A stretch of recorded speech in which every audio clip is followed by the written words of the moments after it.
अच्छा देखो, आज की क्लास के अंदर ना फिर हम लोग क्वेश्चन नंबर 5 को कवर करेंगे। Question number 5, lecture number 2 of exercise 7.3। In first lecture we will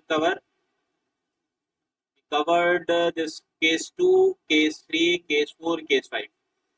भाई देखो, यहाँ पे क्वेश्चन नंबर 5 पार्ट 8, 9, 10, 11 जो है, ये आपका जो फॉर्म है ये कहलाता है वाई इंटरसेप्ट फॉर्म।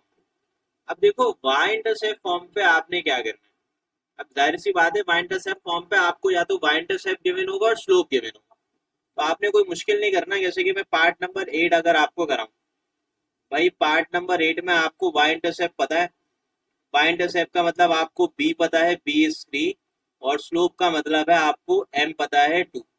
तो आप जब सोल्यूशन करेंगे, सोल्यूशन करने के बाद you will use what, again you are using the Y intercept form.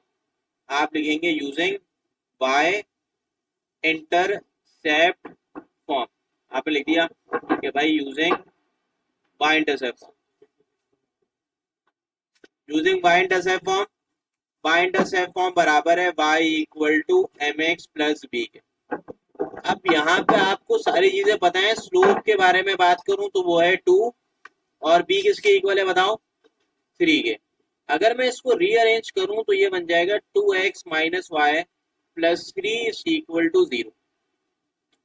तो यहाँ पे आपके पास आंसर आ जाएगा। यू विल कॉल इट कि भाई this is required equation of line.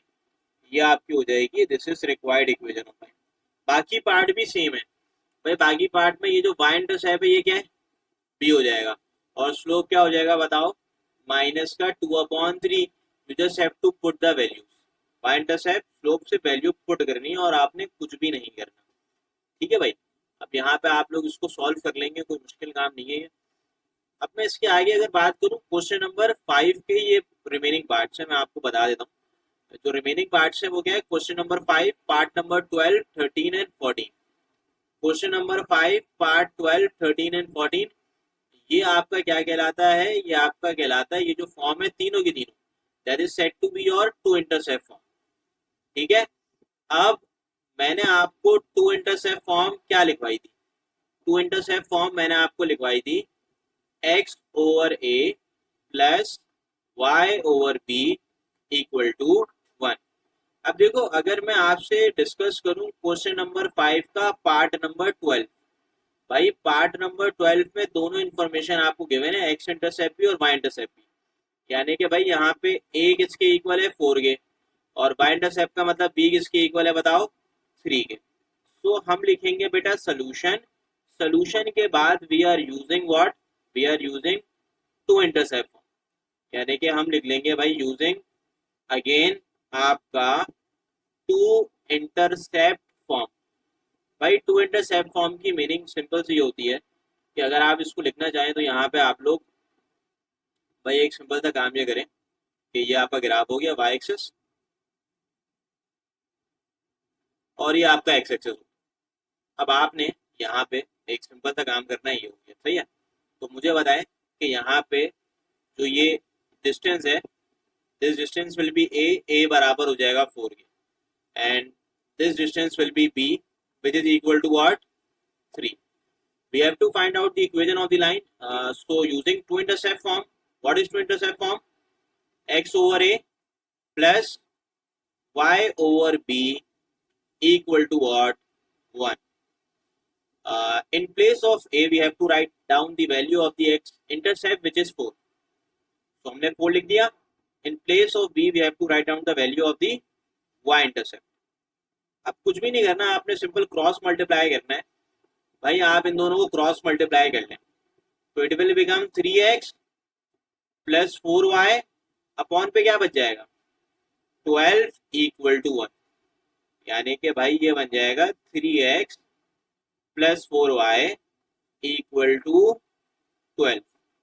ये आपने लिख दिया। अब आप यहाँ पे स्ट्रेट इसको बॉक्स में कर लेगा बस। अब आप लिख देंगे this is the required equation of the line. ये आपके पास क्या आ जाएगा, आप बोलेंगे दिस इज, करना चाहो तो कर लो, नहीं भी करो तो मसला नहीं। बस नॉर्मल ये है कि अगर आप 12 को वहां भी शिफ्ट कर देंगे again you will get the same answer. कोई इसमें हार्ड एंड फास्ट रूल नहीं है कि आपने कांस्टेंट को राइट हैंड साइड पे रखना है या लेफ्ट हैंड साइड पे रखना है।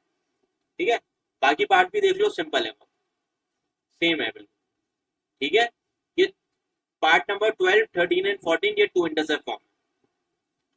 अब मैं क्वेश्चन नंबर 5 की ही बात कर रहा हूँ आपसे। पार्ट नंबर 15 एंड 16 दोनों के दोनों पार्ट जो है ये आपके क्या कहलाते हैं, ये आपके कहलाते हैं परपेंडिकुलर। लास्ट पार्ट है that is your perpendicular. And what is the perpendicular form? अगर मैं आपसे पूछूं परपेंडिकुलर फॉर्म के हवाले से तो आप क्या लिखेंगे? भाई देखो यहाँ पे अगर मैं थोड़ा ग्राफिकली इसकी मीनिंग समझाऊं आपको, तो क्वेश्चन नंबर 5 पार्ट नंबर 15,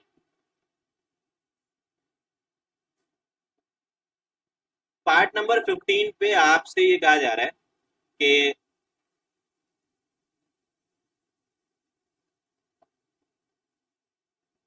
अगर आप देखें तो मैं क्या करता हूँ, ध्यान से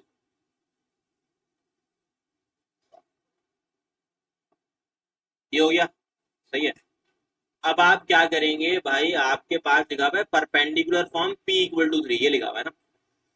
अब P क्या होता है? ओरिजिन से लेके ये डिस्टेंस, ये डिस्टेंस था, ये मैंने आपको बताया था, ये आपका परपेंडिकुलर डिस्टेंस होता है।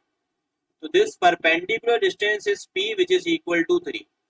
और ये जो एंगल आपके पास गिवन है, this is the angle, this angle is alpha. Alpha किसके बराबर है बताएं? 60 डिग्री के। अब आप क्या करेंगे, देखें सोल्यूशन करते वक्त आप लिखेंगे using perpendicular form, using perpendicular form. अब जब आप परपेंडिकुलर फॉर्म को यूज करेंगे तो मुझे बताएं परपेंडिकुलर फॉर्म है क्या? X cos alpha plus Y sine alpha equal to what? P. भाई अल्फा की जगह आप लिख देंगे 60 डिग्री, और मुझे बताएं यहाँ पे अल्फा की जगह क्या लिखेंगे? 60 डिग्री। पी किसके इक्वल है बताएं? 3 के। कॉस 60 कैलकुलेटर से आप निकाल सकते हैं, which is equal to 1/2, and ये आपका जो है बाय साइन अल्फा हो जाएगा। अब साइन 60 किसके इक्वल है? √3/2 इक्वल टू व्हाट? 3। अब क्या करो, अब एक सिंपल सा काम ये कर लो कि एलसीएम ले लो। तो x plus √3y/2 is equal to 3। तो आप इसको लिखेंगे x plus √3y equal to 6। तो यहाँ पे अगर बात की जाए तो दिस विल बी और this is the required equation of line. अच्छा नोट करके एक और बात मैं आपको समझाता हूँ, वो क्या है? वो ये है कि अगर हमें ना परपेंडिकुलर डिस्टेंस निकालना, मतलब फॉर एग्जांपल मैं इक्वेशन गिवन करके आपसे परपेंडिकुलर डिस्टेंस पूछूं, if a x plus b y plus c is equal to 0 is the equation of the line.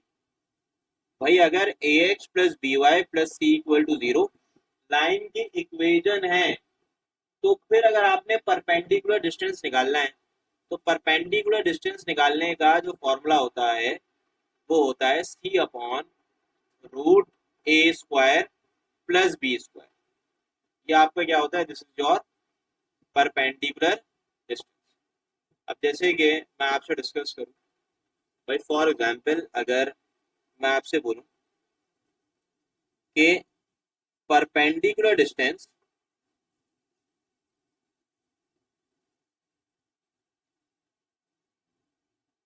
Of the given line,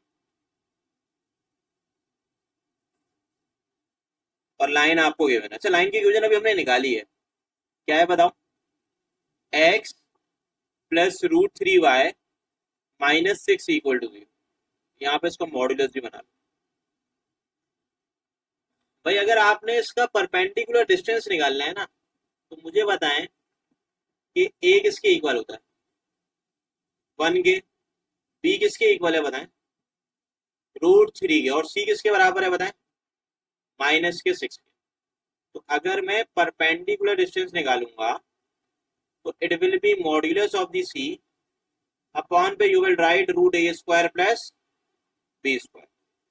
भाई सी पे आप -6 लिख देंगे अपॉन पे root a square plus b square यानी कि 1 का स्क्वायर प्लस √3 का स्क्वायर। तो ये हो जाएगा 6 अपॉन पे क्या आ जाएगा 2 आ जाएगा, जाहिर है 6/2 कितना होता है बताओ 3। और चेक कर लो यहाँ पे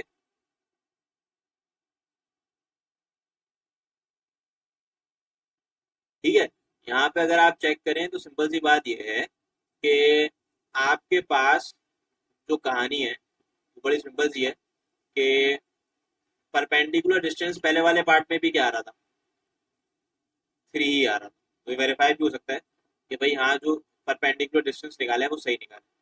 तो बहरहाल ये एमसीक्यूज के लिए इंपॉर्टेंट है कि भाई अगर इक्वेशन गिवन करके परपेंडिकुलर डिस्टेंस पूछ लिया जाए तो आप फिर ये वाला फॉर्मूला यूज कर लें, दिस विल बी और परपेंडिकुलर डिस्टेंस, परपेंडिकुलर हमेशा। तो ये आपका परपेंडिकुलर डिस्टेंस। तो ये पार्ट्स हैं जो कि हमने